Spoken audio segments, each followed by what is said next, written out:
E me chama a atenção na tua fala inicial, porque você coloca o amor, por exemplo, como uma característica central do debate, da escuta, e essa também é, por exemplo, a característica central do Paulo Freire. O Freire fala muito isso. Ele, quando questionado o que precisa para ser um bom professor, ele salienta essa propriedade que a Élica está colocando, de que você precisa ter afeto, você precisa ter amor, você precisa estar comprometido com o desenvolvimento dos teus alunos. Você acha que essa é uma característica em comum, por exemplo, de um bom parlamentar e de um bom professor? É atuar com essa vocação para ter paciência para o diálogo, para o debate. Você citou o Lula 3.0 turbinado aí, por exemplo.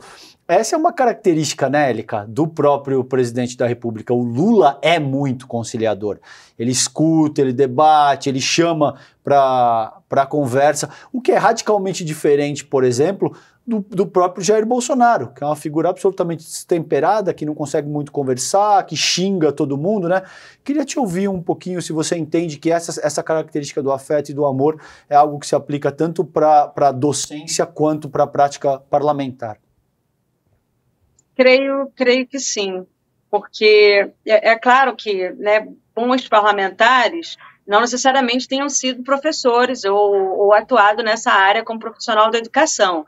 Mas, de alguma forma, os bons parlamentares que a gente tem, grandes lideranças, como vamos citar aqui o Lula, e outra que eu estou considerando, que eu estou achando que está dando um show de bola também, que é o ministro Flávio Dino, você vê o quanto de didática que eles têm quando eles estão falando com alguém, né? O quanto de amor que tem envolvido nisso, o quanto de paciência que tem envolvido nisso. E isso eu acho que caminha juntinho com a educação. Embora eles não sejam professores de profissão, eles estão ensinando muita coisa para muita gente. Então, eu acho que tem esse... Eu não consigo imaginar a política feita, ou o lugar que eu estou, né, sem amor. Eu acho que esse discurso de ódio só serve para o que serviu, como a gente viu, né, para segregar ainda mais, para aumentar a rivalidade e, enfim, dificultar ainda mais as articulações políticas que é necessário fazer. E para a gente se articular politicamente, a gente precisa do diálogo entre as pessoas que pensam diferente. Então, como é que a gente vai fazer isso sem respeito? Né, e em muitos casos sem amor. Como é que a gente vai levantar uma política pública, olhar para o próximo, olhar para quem mais precisa, se não tiver muito amor envolvido, né, nisso? Eu não consigo me imaginar trabalhando sem amor às pautas que eu estou abraçando, sabe? E a minha inspiração é Lula. Né? Eu olho para o Lula, eu não vejo Lula fazendo nada sem muita paixão.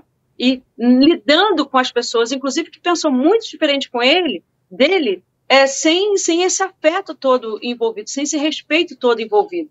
Então, eu fico lembrando dos vídeos de quando o Lula estava preso, em nenhum momento ele falava nessa palavra ódio, odeio, eu quero matar, eu quero isso, muito pelo contrário.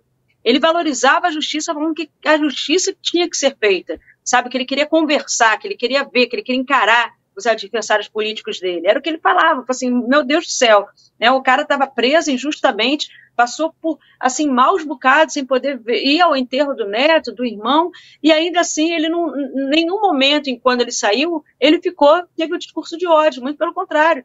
Foi um discurso de afeto, de amor e de querer justiça. Então, obviamente, querer justiça também é amor a uma verdade. Então, a minha inspiração é essa liderança que a gente tem que está na presidência. Até porque o afeto gera empatia, né? E aí a gente consegue, de fato, ter uma conversa, um diálogo, enfim.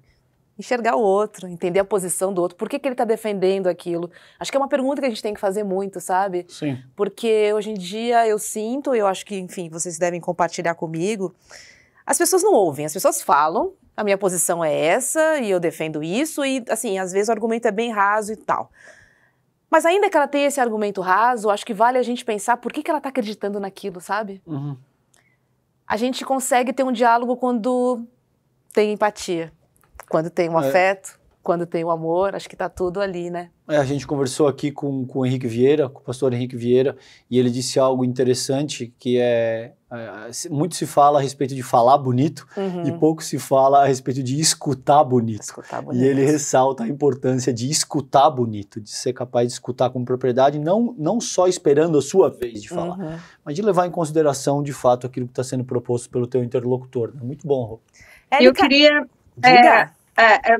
acrescentar uma coisa, porque quando a gente está falando, às vezes, com a pessoa, essa palavra empatia é uma palavra muito boa, que é você se colocar muito no lugar do outro, compreender o sentimento do outro, respeitar o sentimento, né, dessa outra pessoa.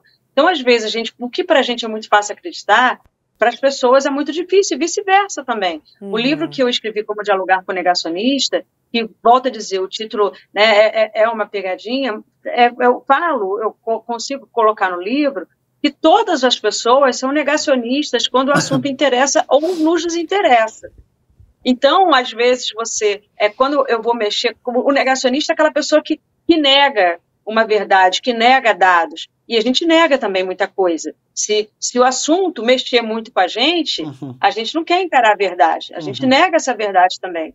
Então, a depender de como a pessoa está falando contigo, você se fecha ou você se magoa muito. Ou ainda, né, qualquer mudança que você tenha, não qualquer, mas muitas mudanças que você passa, implica em muito sofrimento. Então, a questão a pessoa está preparada a encarar esse sofrimento de uma mudança de pensamento, de uma mudança de paradigma? Nem sempre todas as pessoas estão. Por isso que eu estou falando, quando a gente conversa, quando a gente está querendo colocar a nossa opinião e fazer que a pessoa escute a nossa opinião, a gente tem que levar em conta que uma mudança do outro lado, do interlocutor, pode ser algo muito difícil para essa pessoa. Você está preparado para ser o chão dessa pessoa, porque você vai tirar o chão dela, a depender do que está sendo colocado ali. Você está preparado para segurar essa pessoa? Então, por isso que essa palavra empatia, Roberta, que você utilizou, eu achei muito bem colocada nesse momento. Era isso que eu queria acrescentar.